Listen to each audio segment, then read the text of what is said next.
Hello, everybody, and welcome to another edition of the Knicks Film School. I was about to say pregame show. I've done a lot of podcasts in the last 7 days, maybe 7 hours even. Welcome to another edition of Casual Fridays. We are going to react to what the Knicks didn't do at the trade deadline. It's our first pod in a couple of weeks because we've been reacting to games live because the Knicks have been playing on Thursdays. And I got to be honest, I missed that. I loved reacting with these gentlemen on playback. Please subscribe to our Patreon so you can at least join us for those watch parties. But we're going to talk about what the Knicks have done and, more importantly, what they haven't done at this year's trade deadline. And joining me, as always, to talk all about it, I'm curious where this is going to go. First, we'll start with Mensa. Mensa, how are the vibes?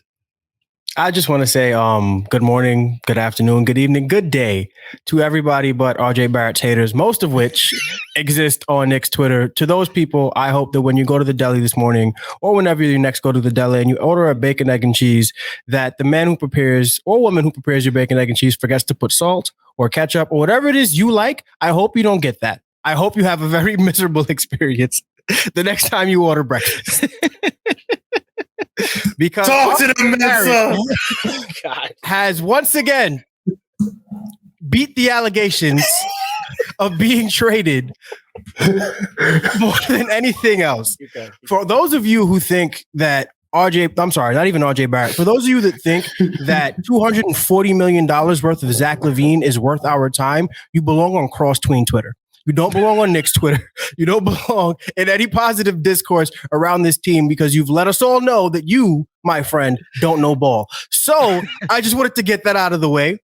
And listen, everybody knows by now, if you've watched this podcast, that I am a very, very big RJ Barrett supporter. If you told me tomorrow that the Knicks traded RJ Barrett for Zion Williamson or for an actual star and not Zach Lavine and oh my goodness, I don't want to make this the Zach Lavine rip show, but he's not what we want and he's not what we need in a time when opportunity cost is everything. If you're willing to get rid of one of whatever, because it wasn't just going to be RJ, it was going to be RJ and picks. If you're willing to get rid of maybe 3 or 4 of our top 7-ish assets for Zach Lavine, I need you to reevaluate some things. I need you to go on dunksandthrees.com and maybe look up some impact metrics. If you're like me and you like win shares per 48, go look at that. But get off of YouTube, please. No, not now, because I need you to stay on this stream and watch us. But after this, like YouTube highlights, not for you. You need to study. You need to really reevaluate your understanding of basketball because Zach Lavine is not it. And that's all I wanted to say about that. Okay. Back to the introductions of the podcast. XJ, that will go over to you. Did you want to trade RJ Barrett? And if so, does that mean that you don't know ball? I do not have an opening rant to start, my introduction, which was tremendous. Yes. I did not want to trade RJ Barrett. I have some questions about the whole negotiation that I'm sure we'll get into, but not too much. I'm feeling good about what we did do, which we'll obviously get into. I'm a big Josh Hart fan and excited to talk about why. So let's go. So the vibes are what? Vibes are vibing. Vibes are vibing. I dig. I'm feeling really good. Yeah. And then we got to go over to Sean, who dives headfirst into the timeline every day, and I'm curious how the timeline reacted to what the Knicks did and didn't do over the past 48 hours. Sean, how are the vibes? Judging from the fact that damn near the entire team went to see Jalen Brunson get his jersey retired at Villanova yesterday, I would say the vibes are intact. As for the timeline, honestly, the timeline was too busy setting up for the repass for the funeral of the Brooklyn Nets. So maybe we'll check back in tomorrow after the body's gone cold on the other side of the East River, and then we'll find out what Knicks Twitter feels like. But every time I looked, it was just literally like, they'll set up the mac and cheese over here, the DJ was over here, and they were just waiting for for the services to end. So that's where we are with that. I was told the city was under new management. I'm assuming we had a regime change in the last 24 hours, Sean. There was some restructuring of management, and apparently it's not a good idea to let your middle management run the entire organization, especially one that, takes PTO whenever they want to, and things of that nature, and shares anti-Semitic material and not reading it and things like that. But we've spoken about them enough. Let's focus on the Knicks. Yes, R.I.P. in peace too. I will say, and actually, you hinted at this in the group chat. I actually really like what Brooklyn's done to tear this down. If you're gonna tear it down, get as much back as you can. 1 second. What's up? I have to interject because we have not taken the obligatory 10 seconds to laugh at the Brooklyn Nets.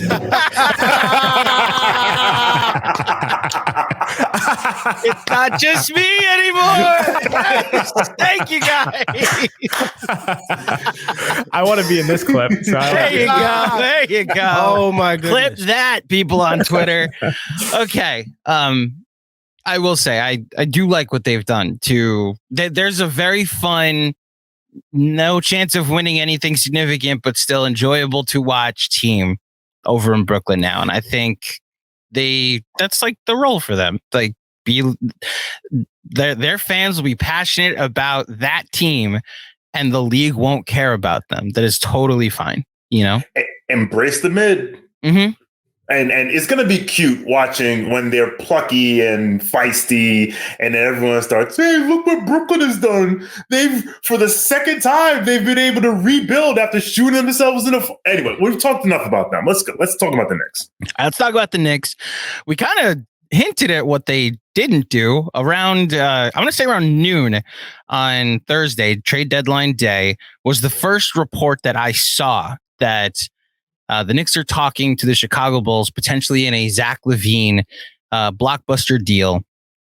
I mentioned it to you guys in private. I obviously will not go into full detail. I did reach out to somebody that I will just say is in the know, and was told sources. I I'm not a journalist, so I hate calling them a source.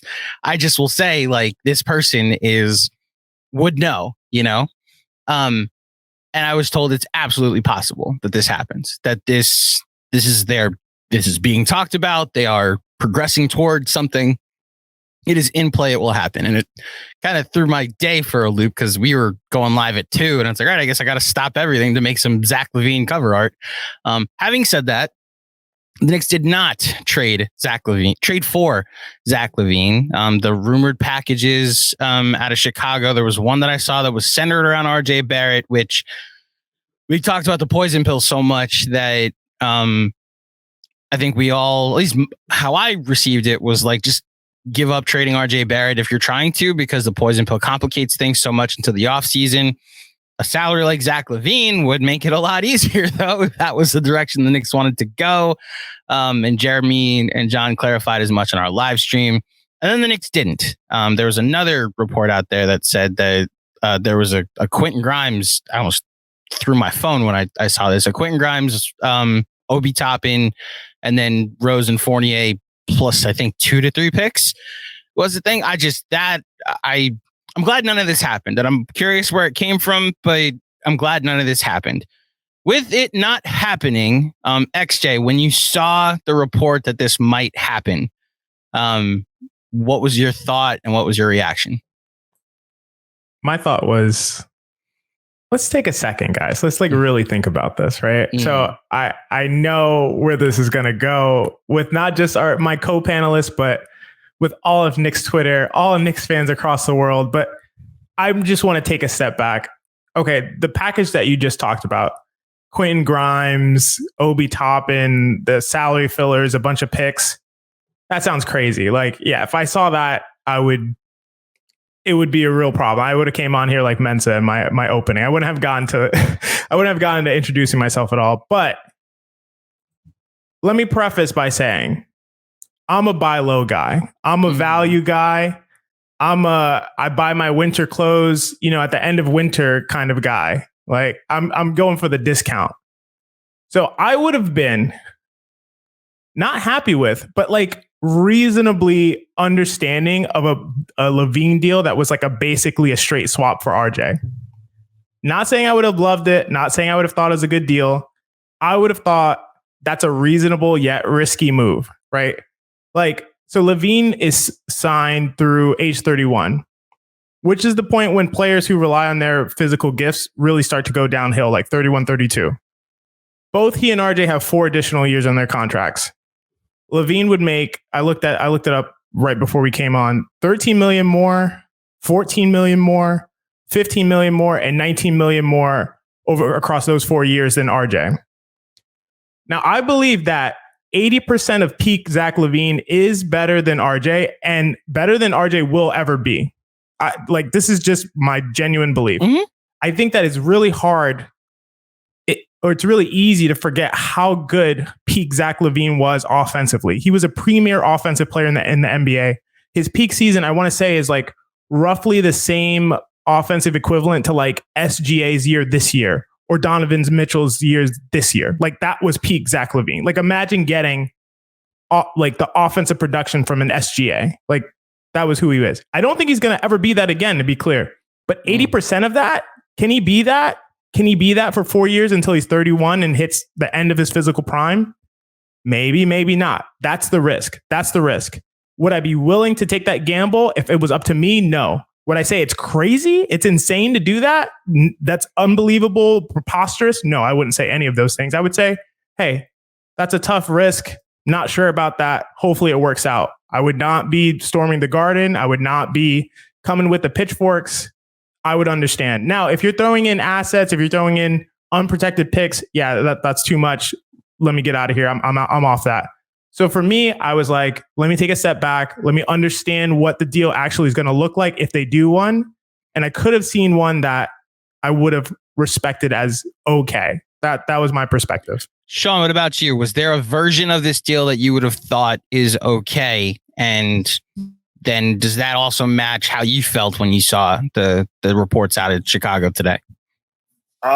So funny. I had a meeting from 12 to 1.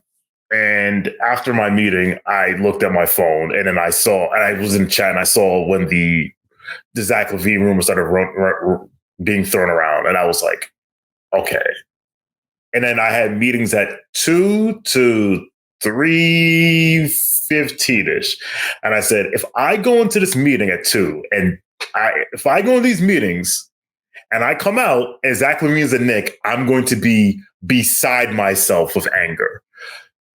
To XJ's point, a straight swap of Zach Lavine for RJ Barrett in a vacuum is not the worst thing in the world.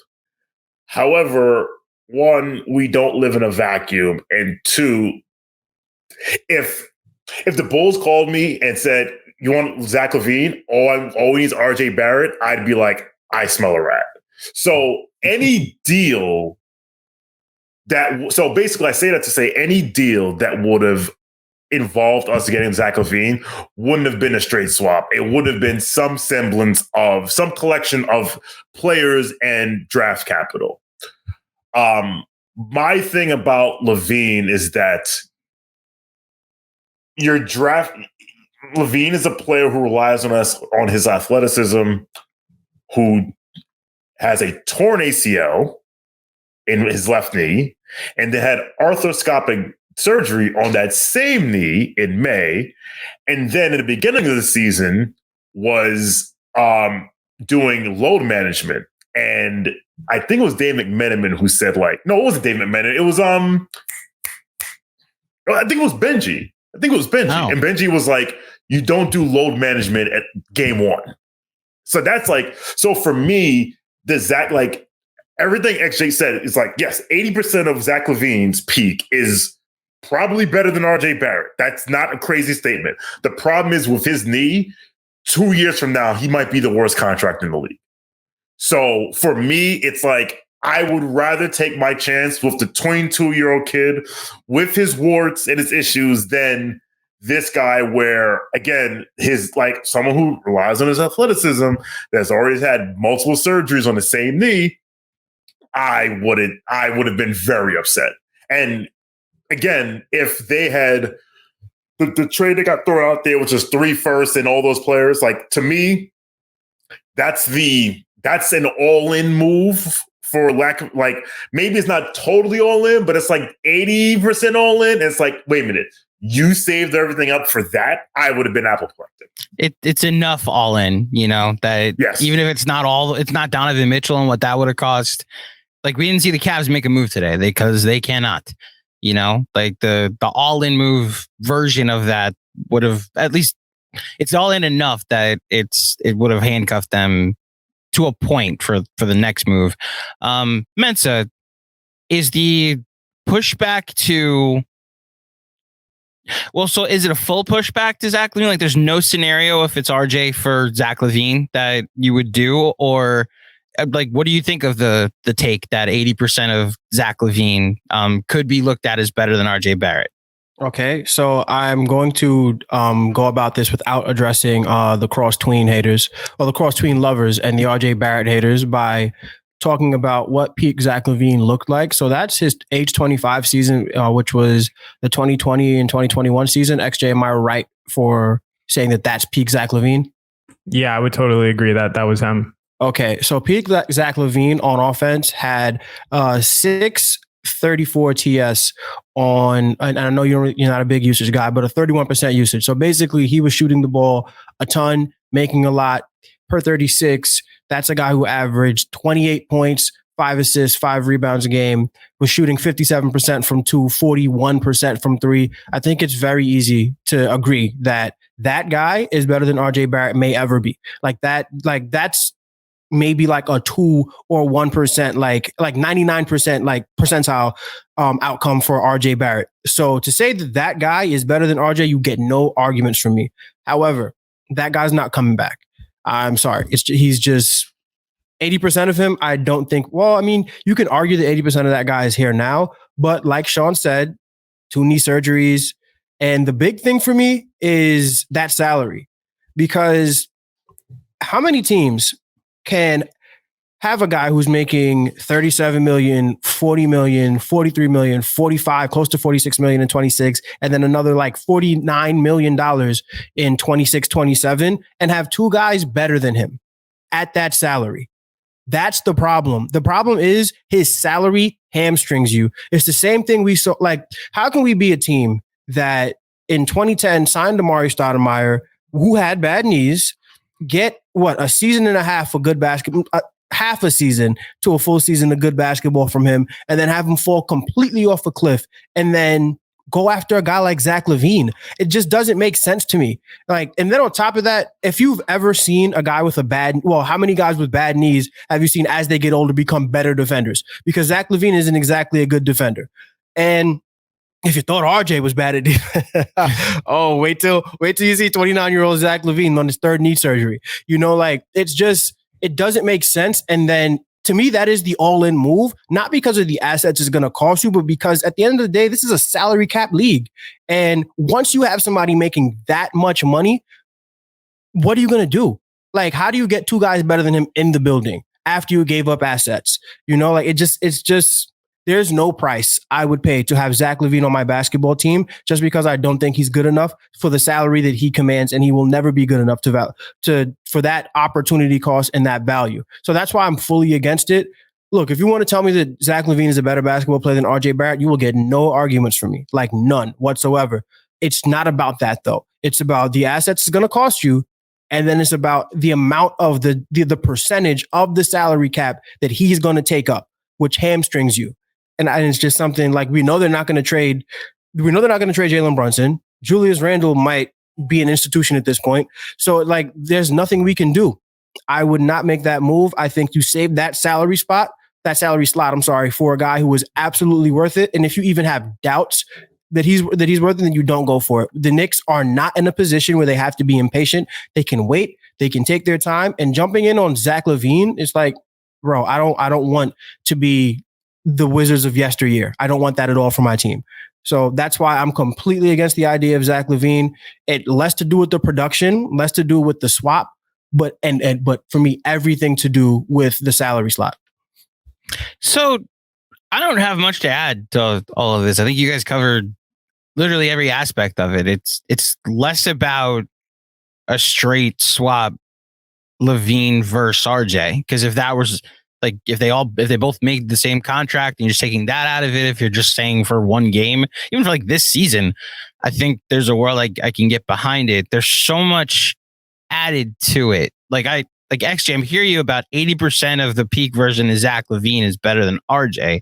It also costs like so much more than what RJ costs. And I think where there may be a disconnect is RJ's not untouchable for me, at least. I think I'm open. Like I would have been open to an Anunoby trade. I think Anunoby personally would have fit better on this team, or will fit better on this team. And I would caution what did you call them? The teens, the cross teens, the cross tween lovers, the cross tween Twitter. Okay, those that defend RJ Barrett like that, or the RJ there's a version of Stan that should buckle up for this summer, because I think this is a forecast that this conversation is not going to end. I think the Donovan Mitchell summer was our first indication that they're not sold on this player and don't view him as anything more than the third or fourth best player on this team. And look, a new location might prove right or wrong. You know, I think we're kind of like that with a couple of players on this team. But I personally was like, this can't be the guy, because the thing I've come to admire about the situation the Knicks are in is that they don't have a max contract on the books right now. Their entire current playing rotation is all guys that they either drafted or invested in at a bargain. And like they're winning, like they're playing hard. They're able to maximize this to a point where I know what I think this season's ceiling is, but the future remains bright because of what they've been able to do this year. I want to say I totally agree with all of your arguments. Like, I think those are very strong arguments. I don't feel strongly like, man, we should really went after Zach Lavine. My point is that I feel I can make a strong or reasonably compelling devil's advocate argument that you could take on Zach Lavine. And one of the aspects of those arguments is that I said how much more Lavine would be making above what RJ would be making. And I said it was 13, 14, 15, and 19. Mm-hmm. The mid-level exception for this year, I think, is 11.3, 11.4, something like that. Next year is expected to be like 12, then 13. Like, we're talking about the value of a little bit more than a mid-level exception player. That's the difference. And I think the difference between, again, like where Zach Lavine can get and where RJ can get, I think that difference is more than the value of like a mid-level exception player. And so I think that the money that you're looking at is actually not as considerable as it feels like it is, saying like, yeah, when Lavine's making 50, it is, and that would be really bad because the 50 is a player option. So if Zach Lavine takes that means he's not very good and he's just locking in $50 million. That would be absolutely horrible for sure. But in those years before that, if he's somehow able to stay healthy, which is a huge if, and that's why I'm mostly in agreement with you guys. Like, I'm not so far in this other direction. My point is that if he was able to stay healthy, this is the kind of thing where you buy extremely low, you take on a huge amount of risk, and that's how you're able to buy low. The only reason you're able to get Zach Lavine and what I said, a straight swap is the one I would consider. If you were able to do that, the only reason you would be able to is because you're taking on a huge inordinate risk. That's the way you do it. And that's the way I believe you win championships in salary cap leagues, even though he's making a ton of money. You get guys at very low value and you take a risk on them. And that's my only point. Otherwise, I fully agree with all of what you said. So to your point, the Wiggins for D'Lo deal, what the Warriors did with Wiggins, that's a buy low trade. I don't think that's the trade the Knicks would be making, unfortunately. That's fair. Think about this. Fair. The Warriors got a pick and Wiggins. I don't the Knicks would be giving up assets along with RJ. Well, I wouldn't do it if they were giving up assets along. So we're all in agreement. I don't like in theory, in a vacuum, you're right. That's a trade I would also consider making for Lavine, or at least understand if that's the one they made. We were hearing like a pick swap, Obi, a Quentin Grimes. Like we were hearing other assets. No, that stuff is insane. No, which means the Knicks wouldn't be operating as a buy low candidate. They'd be trying to trade for one of the stars, which I think they have two of them here, and they might need to use one of them to upgrade to a better one this offseason or in an offseason in the future. So somebody might benefit from a change of scenery, and we can only hope that it goes better than how it went here. And that person is Cam Reddish, who was traded to the Portland Trailblazers yesterday for Josh Hart and a protected first-round pick. Mensa, we'll go to you first. You saw this deal go through. Your immediate thought was what? People are not going to like what happens to the starting five. That was my thought. You think Hart's going to start over Quentin Grimes? If so, the more like that was my immediate thought is what I would say is that like on first glance, I'm like, well, if I know my coach, and I think I know my coach, he is going to go with the guy he trusts. He's Brunson's boy. The whole thing, like all like the I guess the semantics around it made me feel like Hart is going to get the starting job over Quentin Grimes. And I thought, especially because Quentin Grimes hasn't been playing his best basketball. Well, no, he's been playing pretty good, but like he hasn't been playing like, I guess to the eye or like to the feeling, he wasn't playing his best basketball. Then I looked at the numbers and I'm like, oh wait, the only thing that Josh Hart does better than Quentin Grimes is rebound the basketball. So, considering that Mitchell Robinson is out right now, you might want to add some rebounding to the starting lineup. But also, it's like, I think he does come off the bench. And that led me to the idea that quickly Hart and Hartenstein are going to play some really high level basketball in that second unit. So, if Tom Thibodeau allows like Hartenstein to do anything, offensively, but that's another story for another day. Sorry, guys. But I love the move.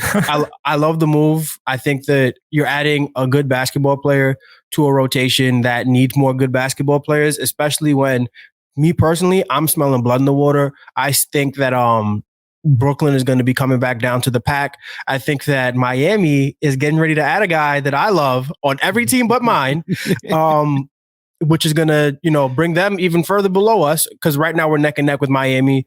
And I think that adding a guy like Josh Hart with what's going on to the other teams in our conference gives us a shot to be as high as the 5th seed. And I really, really, really want that 4 or 5 matchup against Cleveland because I think we match up great with them.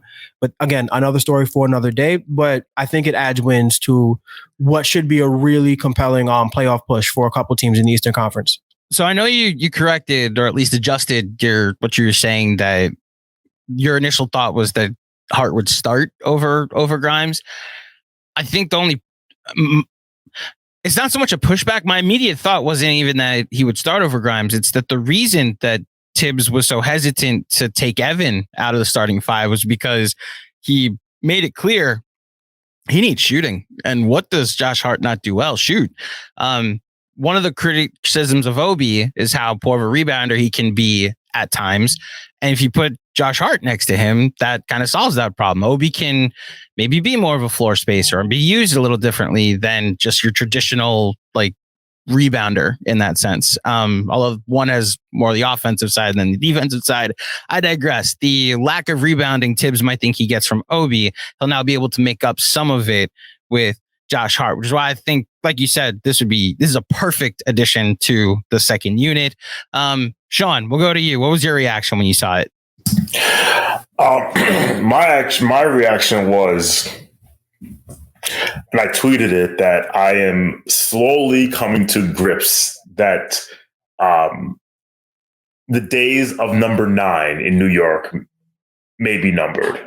Because, and you and John and Jeremy alluded to it yesterday during the emergency live stream, that Josh Hart fits well next to a lot of players on his team, except that guy, not Sean Hardy, Ron Alexander Barrett Jr.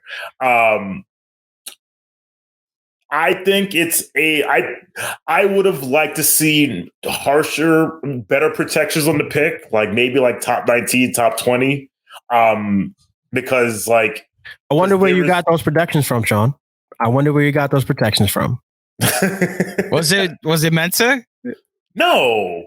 New York Knicks traded for a top 19 protected pick once. Oh, for one Cam Reddish. For one Cam Reddish. Okay. So I was fine with the protections, but go ahead. I said top 20 because top 20 basically means like playing or not. So like if we make the play in, but play the Raptors who turn into freaking 86 Celtics when they play us, and then we lose, and then it's like, okay, now we're out. So basically that happens, we're out of pick, but whatever. To Mensa's point, Miami and Brooklyn are looking shaky, so there's a good chance for us to land in the top 6. Listen, we needed rebounding off the bench. We needed defense off the bench at the wing position. We got that.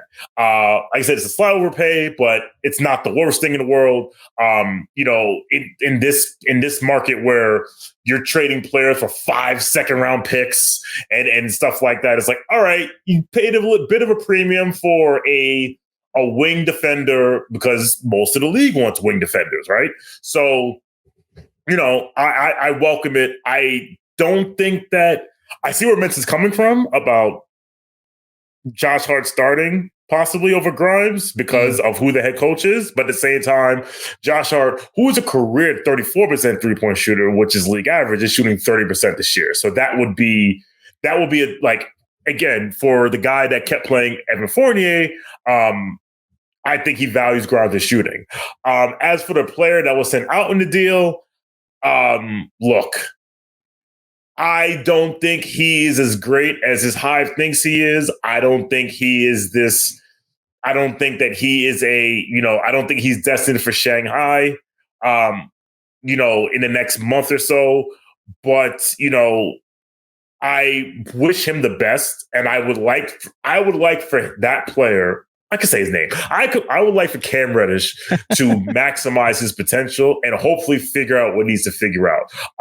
DJ had a great thread about Cam today saying like Cam has his issues and changing teams won't fix that issue. So it's upon Cam to try to become better at what he needs to become in order to become a rotation player in this league. So again, I wish him the best. But at the same time, this is now 2 franchises that said, I don't think it's going to work here. That doesn't mean it can't work for him, but, we'll see what happens for him. We'll see what happens for him in Portland. Him and Kevin Knox together, traded for each other now on the same team. Am I crazy, XJ, that there's just like no scenario I saw when the trade, like, am I missing something when the trade got made that I didn't think at all that Josh Hart was here to take Quentin Grimes' spot. It was very much a Deuce McBride upgrade. Yeah, I mean, I think the fear around Josh Hart taking Grimes' spot is that he's a Tibbs guy, like through and through. And I don't think it can happen because of the shooting. I don't think Josh Hart is a league average 3-point shooter. I think he's below league average. I think he was below league average 5 out of the 7 years of his career. So I think it's pretty clear he's not going to be a really effective shooter and definitely not going to be on the level of a Grimes.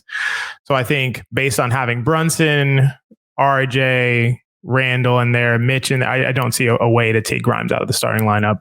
But I think, what Sean was saying about feeling like, RJ Barrett's days are numbered in New York. Actually, I feel this move made me feel the opposite about one Tom Thibodeau. Oh. This move is starting to make me feel like Tibbs' days in New York are, I don't know what the opposite of numbered are. Are lettered. Are not numbered. Hashtag extend Tibbs. Okay. Hashtag extend Tibbs. Yeah. Besides that, before I get into all that, I do have a lot to say about the Hart thing. Like, I love Josh Hart. I think he's a very unique NBA player. And obviously, like we've talked about, most people watching this and most people know he's probably the best defensive rebounding wing in the league. And also one of the best offensive rebounding wings in the league. But at the same time, he's also one of the best finishers in the league at the wing position. and also one of the best transition players at the wing position. Like, he is relentless attacking on the break. And he's not a big like playmaker, but he can definitely make the extra pass. You know, the buzzword connective passer. He's that. You know, and it's kind of strange because he's only around like 6'4", which is shorter than Quentin Grimes. But he is a very similar defensive player to Quentin Grimes. Like, he can guard decently well above his height. He normally takes on one of the top two opposing offensive players, whether it's a wing. I think Portland's recently had him more as like point of attack defender, and he's done really well in that role. You know, he attacks the basket with cuts, and like I said, he thrives in transition. But yeah, he's not a good shooter. He's not. He's been, like I said, worse than league average 5 out of 7 years in the league. I looked up some stats briefly. He shoots 33% on catch and shoot threes this year, and 33% on wide open threes, meaning no defender is within 6 feet. Jeez. Of him. That's like a untenable shooting. You have his splits in front of you? I don't have him in front. I just had those two numbers. I wonder what he is on corners, because my thought. I'll look that up. You look that up, okay? Yeah. So I, you know, that shooting is like kind of untenable. He has it in him to be a league average shooter, but I don't think you can bank on it. But my point here, and you know, I've talked about this a few times, and I've kind of like gone deeper and deeper into it. I think that the Knicks' entire offense is tailored just to get into the paint, and not to get into the paint and kick out for a three, but to get into the paint and get something off the rim for an opportunity for an offensive rebound. I think they're essentially gaming offensive efficiency because the math works out such that their expected points per possession is very high due to the frequency with which they get offensive rebounds and either get a putback or run basically an entirely new possession for free, right? Like, that's essentially how it works when you get an offensive rebound. So, you know, like the old notion about how a three is worth 50% more than a two. So you have to shoot 50% from two to match the efficiency of shooting 33% from three. That math is really incomplete because offensive rebounding rates are higher on shots that are closer to the basket. So you have to consider the added points expected of getting offensive rebounds at a higher rate when you're taking shots close to the basket. That's why guys like Brunson, Randall, all they do is they get into the paint and they take the first floater range shot available to them because they're trying to, because they're just, yes, exactly. Because they're just trying to get offensive rebounds. Like, it doesn't matter if you shoot a worse percentage on those shots because Mitch is a monster collecting all those bounds at an insane rate. So Josh Hart is going to help with that. He's going to help with long offensive rebounds. He's going to help with getting into the paint and getting shots close to the rim. And I believe the Knicks offensively, their philosophy is such that they're okay with not getting open threes. They like that paint shot better than open threes, or relatively open threes, I should say. So yeah, if he only hits threes at a slightly below league average rate, I think given that he's able to attack the paint, given that he's able to score in transition, I think he's good enough offensively to be conducive to maintaining their top 10 offensive rating, while at the same time considerably improving their defense and working with almost anyone else on the court as a wing, being able to play potentially anywhere from 2 to 4. So I love Hart. I think it's a great pickup. I think it's well worth the slight premium that they paid relative to some of the other trades that we've seen. I think he is easily the best non-star that was traded. So non-KD or Kyrie guy that was traded. I think he's much better than Jakob Poeltl. Yeah, I'd agree. So wait, I think XJ froze is what happened. Not that you finished. Okay. You stopped mid-sentence and I was like, oh, I guess XJ's done. Okay. Jakob Poeltl. With a frozen. You're good. Shout out. See, now you're frozen again. There you go. The internet clearly wants you to be done with your point. Sean, did you get an answer for what do you think corners? This season, Josh Hart on corner threes is shooting 30.8%. Jesus Christ. That's rough. So it's literally a deuce upgrade. Yes, it's a deuce upgrade. Look, Mensa, I hear you. I know my coach too. I don't know. That was my first thought, is what I said. Right, your first thought. Okay, so I don't think that they're going to start him. Yeah, you're good. Okay, my bad. Look, I agree. This coach last year we're all kind of scarred of like however many games of point guard Alec Burks and Taj playing over Sims and closing. and like the Randall Obi thing. I get it. This is also the same coach that when Derrick Rose was traded, my first fear was that Emmanuel quickly is getting taken out of the rotation, and heavyweight champion of the world, Austin Rivers, was the one taken out of the rotation instead. So I do trust that there is a hint of rhyme to reason and I think we've discussed how Josh Hart fits on this team. I also want to say, I have no knowledge of this. They've been kicking out more. They've avoided the first available floater a lot lately. The night because that Mitch is out. Right, but I think that's why this is the adjustment that they've made in the last couple games. The Miami Heat game was the first one that I noticed that they're actually like passing the ball out of their drives too. They took 43 threes the other night against Orlando. I would hope that stays. I actually think it's worked a lot better in their offense. It's only continued to stay top 10. But you're right, XJ. I'm curious to see what this new wrinkle to the rotation does, and then when Mitch comes back, what that wrinkle to the rotation does. Anything to add about what the Knicks did do with Josh Hart? No, I mean, I think he'll come off the bench for the rest of the season. This summer, all bets are like anything is up in the air. It wouldn't surprise you if any moves are like he's definitely a deuce upgrade, but you never know what may happen this summer. Again, because I don't think I do not see a world where you can take you replace Grimes for Hart and it works. But the problem is if you replace Grimes, if you replace RJ with Hart, it's like, so I don't know. We'll see. I'm really sad that the prince that was promised, as he's referred to by some, may not be here. But, we'll see what happens. To your point, GMAC, there are a lot of guys that I thought wouldn't be here anymore under this coach, and they stuck around. So, maybe he'll surprise me again. To XJ's point, though, the Thibodeau's days are lettered. Shout out JD from Knicks Fan TV. He and I have I've mentioned this a lot, that he and I, we just...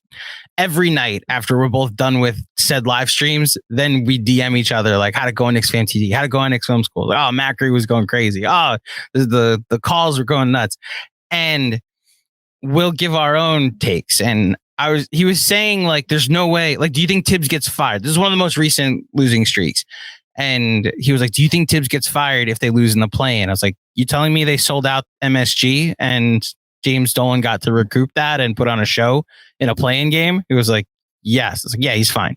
He was like, well, so the first question was, what if he loses in the playoffs? It's like, so how many? That's 2 sellouts at MSG? Okay, so that's 2 shows that he got to put on. And God forbid they make a game 6. Oh my gosh, here comes the extension. I would tell the staunchest Thibodeau detractors, which like that might be some people on this pod right now. There you go. Like, I would say buckle up. For better or worse, this front office believes in him. I do have some intel, but again, not a journalist. That not everyone in the front office. Sources. Listen, you got a lot of sources for a non-journalist. Andrew. All I'm gonna say is, I want sources too. Come on. Listen. Go to Buffalo Wild Wings. They have plenty of sauces for you to choose from. Okay, Sean. All I'm gonna say is that Berman tweet about how like William Wesley is an OB guy and Tibbs is less of an OB guy. He questions his IQ. I'm not so quick to dismiss that. Remember last year when the Knicks had that 3-17 stretch, and we went into the All-Star break with like, there's rumblings within the Garden that Tibbs' job is on the hot seat, and it was like I believe there was a report that William Wesley might have been behind that. I think William Wesley is very much an OB guy, wants them to use him differently, and Tibbs, we have heard, is not as much of an OB guy, and this is the role that he believes is best for him. So I would say buckle up if you think that, if they do this, they're going to fire him. No, I think the front office as a whole actually believes in Tibbs and does not want to put any of the pressure or frustration on themselves, I actually believe, and we maybe can get to this later in the show, that I have seen things that can make me believe that Tibbs' days are actually numbered. Really? Well, here then, Sean. What do you got? Well, the chairman of the Madison Square Garden Company recently went on a media tour, and on the Carton and Roberts show on WFAN, he was asked, like, what are your expectations this year? And he basically said, making the playoffs is fine. I don't expect more than that. And then he said, and then we'll make the playoffs this year. That's good. And then next year, we hope to get better. And I thought about that, and I said, okay, that tells me that if the goal is just making the playoffs this year, that means next year it's to win a playoff series. That's what he's going to expect. I don't know about you, but I don't feel very confident about Tom Thibodeau in a playoff series. Who's the other coach? Does it matter? What if it's Doc Rivers? What if it's Doc Rivers? Well, I would. XJ, what was that face? Doc, I'd take Tibbs over Doc Rivers. That's okay. So you were on my point. Okay, you were on my side there. But if it's Doc Rivers, that means the guy's on court. One of them is Joel Embiid. That's a problem. But who's the other one? Who's the other one? James Harden. Joe Harden. Yeah. Yeah. So, but the thing is, the problem is, I saw Nate McMillan coach circles around Doc Rivers, and Nate McMillan is not Doc Rivers, right?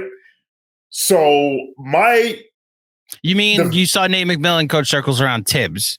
Yeah, sorry. Yeah, I saw Nate McMillan. I mean, not for nothing. He then in the next round also coach circles around Doc Rivers. Exactly. There's a Sixers fan I wish is hearing this. But anyway, so my thing is, all right, let's say the Knicks make the playoffs, and I don't think it'll be against Philly in the first round, but if it's, if JB Bickerstaff coaches circles around him and we lose in 5, right? Mm-hmm. It is going to the atmosphere this year. This year, okay. Yes, the atmosphere in that building won't be the best because it'll be like we're doing this again. Because after we saw, hey, the other team has arguably the worst defender in basketball, and we're just giving them a free ride on defense. So if that happens, and then next season we run into the inevitable rough patch that this team runs into every year, and then the questions start rising like, well, can this guy help me win a playoff series? Then the chairman of the Madison Square Garden Company might start saying, Leon, we're not having that shit again next year because I want more. And this guy has not proven to me twice that he can. I'm not saying that he's right or wrong. All I'm saying is there is a scenario where next season that chairman says, you know what? This guy ain't the guy. So just I'm saying it now, February 9th, 2023. On the record. I could be wrong. Okay. I could be wrong. But when he said that, like, I expect better next year, that let me know, like, yes, having the building sold out is cool, but I'm not signing up for 43 and 39 for the next 4 years. What do you guys think of that? Actually, you first. I think that maybe this is a controversial opinion. I think that the Knicks are more talented than they get credit for. Okay. I think that the Knicks players, Jalen Brunson, RJ Barrett, Emmanuel Quickley, Quentin Grimes, Julius Randle, Mitchell Robinson, Obi Toppin. I think that now Josh Hart. I think that the Knicks players are really, really good and deeper than a lot of other teams. And so I think that they can actually kind of underperform their talent in the playoffs and still look like they overperformed. I think the standards for this team should be higher. I think that fans look at this team and say, they're not that good. They don't have a superstar. If they what are they going to do? Make the playoffs? Okay. If they lose in 5 games, it's like, they lost to Embiid and those guys. It's like, I think this is a really good team, and I think their standards should be a lot higher. So I think we can see them get to the playoffs and not perform that well, but I don't think it's going to come down on Tibbs. I don't think it's going to be like, wow, Tibbs really let down how good the talent he has on this roster. I think it's going to be like, well, who did he have? His best player was Julius Randle. Look at how Julius Randle's playing this season. I'm not a Julius Randle fan. I don't think this is sustainable. But just objectively looking at how Julius Randle has played offensively, he's played like a top 10 to 15 offensive player in the NBA. It's ridiculous. Like Brunson in the clutch is absurd. Quickly has been one of the most impactful players in the NBA for multiple years at this point. Like these guys are really, really good. And I don't think they get enough credit. And I don't think the expectations are high enough for Tibbs to kind of like take the brunt of like, you had these high expectations and underperformed them. So I see Tibbs getting extended. I really am starting to feel strongly about that. Sean, any follow-up? I agree with XJ that like the idea that the Knicks are like this island of misfit toys is not true. And I think everything that XJ said is perfectly rational. Again, we're talking about the chairman of the Madison Square Garden Company.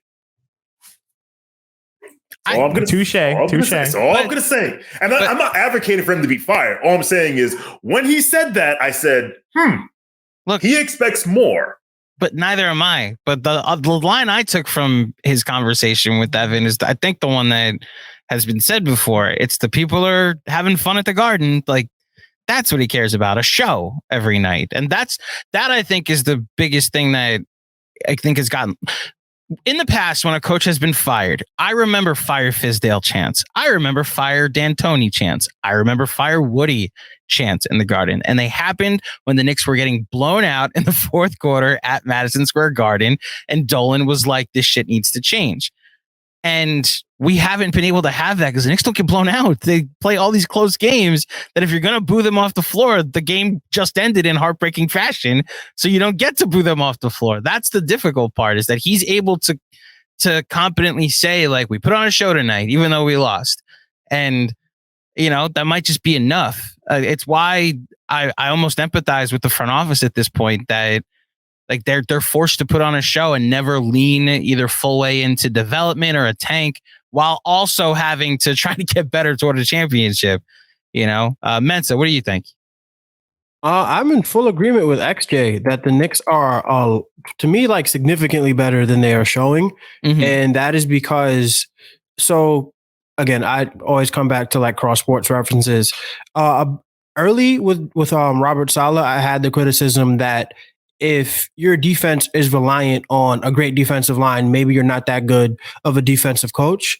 Same thing with Tom Thibodeau. Like, in order to be good on offense in the Tom Thibodeau scheme, you got to be able to do two things. One of two things: win in isolation or get a lot of offensive rebounds. And basketball is a lot more than isolation scoring and offensive rebounding. But I find that our offense is entirely too binary.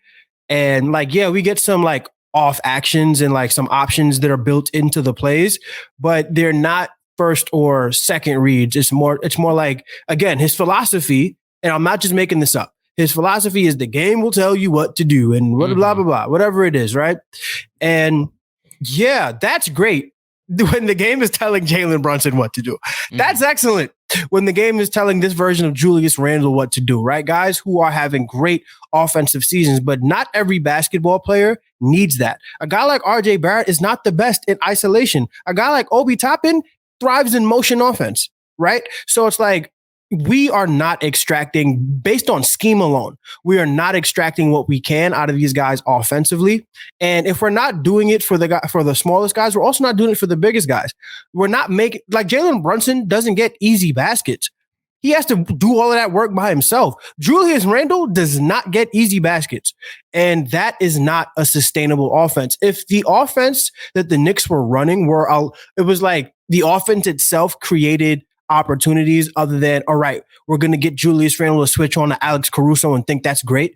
Like, if we were doing things like that made guys' lives easier, we might be a little further on in the standings. So I do think that the New York Knicks are better than they are playing, just because the offense is designed for them to take difficult shots, because they have to take shots out of isolation. Those are not the easiest shots in basketball historically, unless you're like Michael Jordan, but newsflash, we don't have Michael Jordan. We have Jalen Brunson.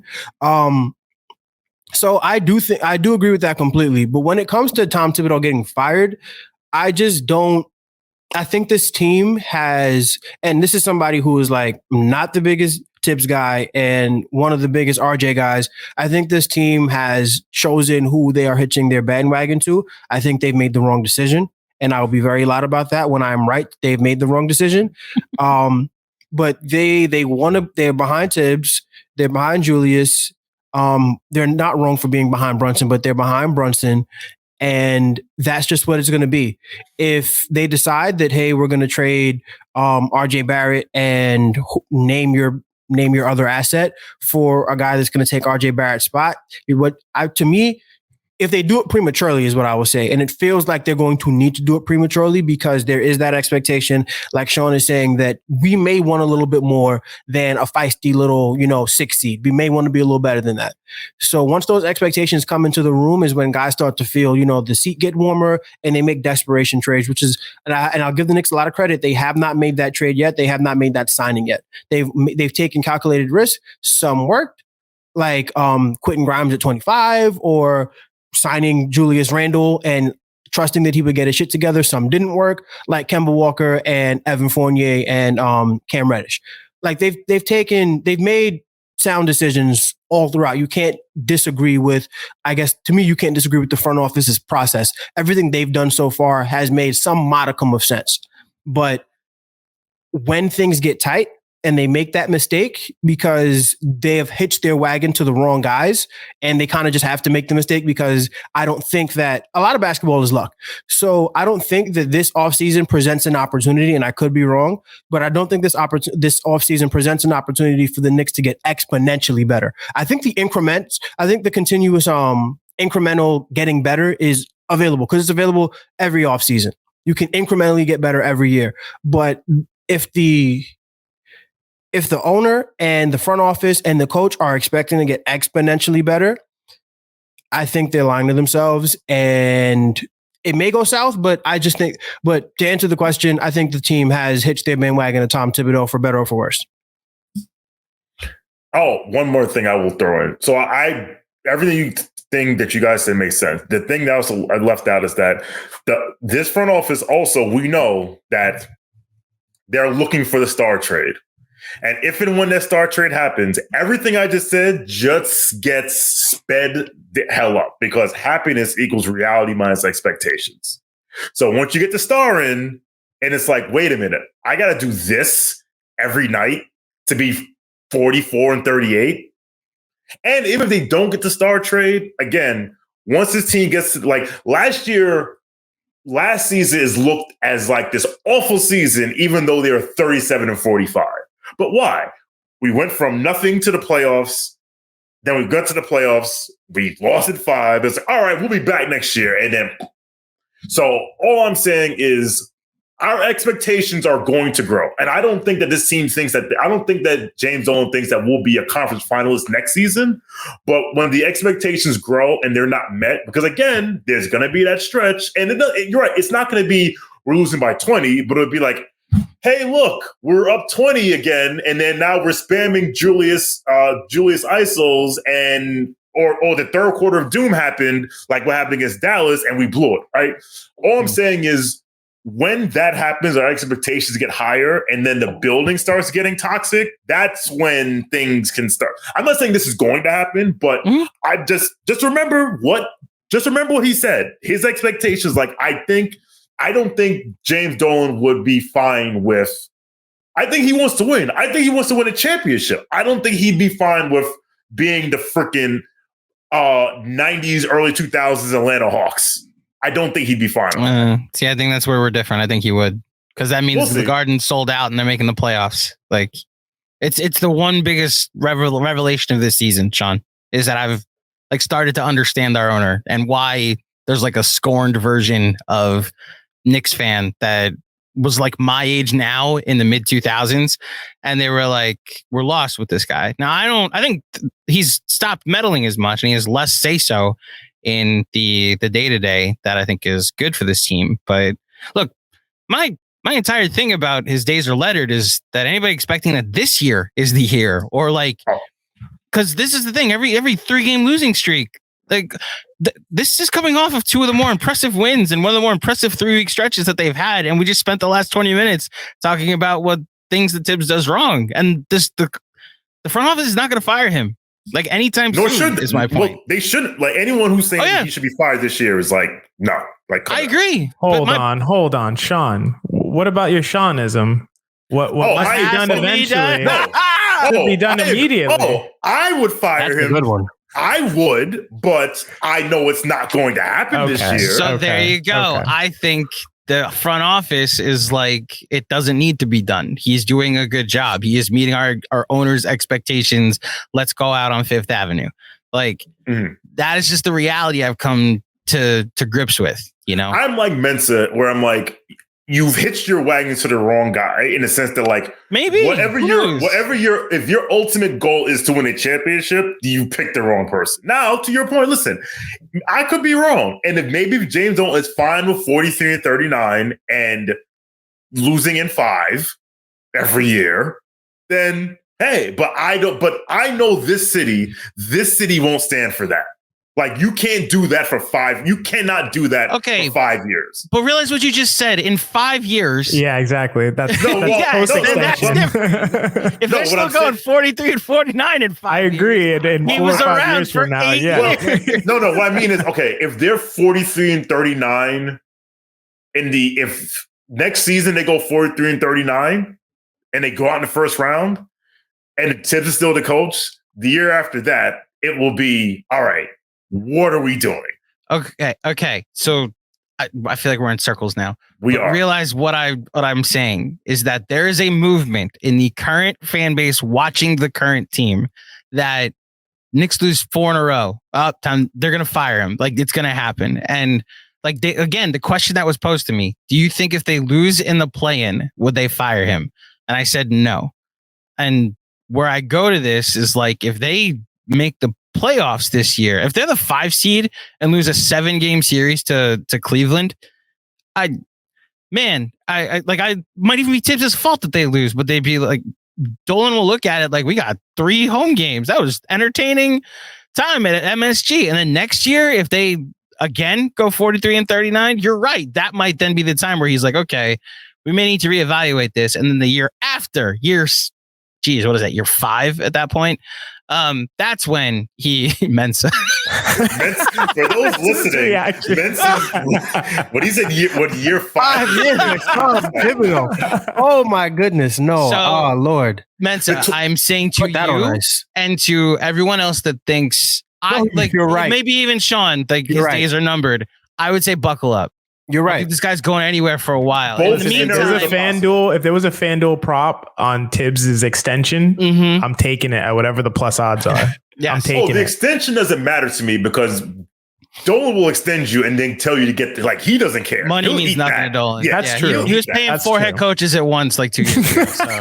So like at a certain point, it's just like when he gets an extension, all right, you're fired. Lose their mind is gonna be like, okay, guys, like this doesn't mean anything.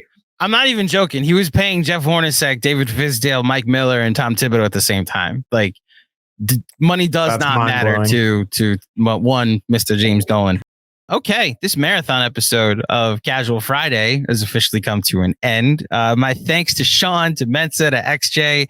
As always, we'll be back next Thursday with a different version of the pod that I'm going to tell these guys about in just a second when we sign off. But it'll be a fun episode that we're going to go through next Thursday. But until then, thank you for tuning in, everybody. If you dig the show, head on over to iTunes, drop a 5-star rating and a review. If you're watching on YouTube, please like this video and remember to subscribe. And until next time, thank you for listening. Thank you for watching. Let's go Knicks, and we'll speak with you soon. Peace.